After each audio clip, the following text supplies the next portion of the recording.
Welcome to our demonstration for the correct preparation and installation of the BioTrap V2 fruit fly trap. The BioTrap can be used for the monitoring and suppression of many species of fruit fly, including the Queensland fruit fly and the Mediterranean fruit fly. This demonstration is focusing on the trap's use for the male Queensland fruit fly. The configuration for the male trap consists of the base,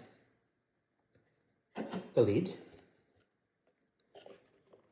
a clip which secures the trap to the tree and can hold the male pheromone lure, which is made specifically for the male Queensland fruit fly, along with a sticky panel which prevents the fly from exiting the trap.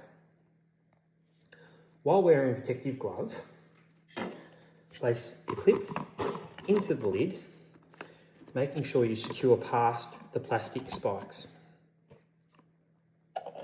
Open the sealed packet that contains the male pheromone lure and either place the lure through the hole onto the hook or simply in the base of the trap. Remember to be careful not to contaminate the outside of the surface after handling the lure, as this can attract the fruit fly to the outside of the trap. If you would like, remove the glove, which will also help you stop contaminating the outside of the trap. Peel the protective layer from the sticky panel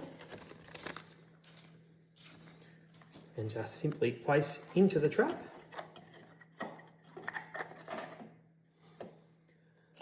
Place the lid securely onto the trap and your trap is now ready to put into your tree. Installing the prepared BioTrap into your tree is recommended at a height between 1.2 and 1.5 metres, preferably on the northeastern side, as the fruit fly are generally more active in the morning sun.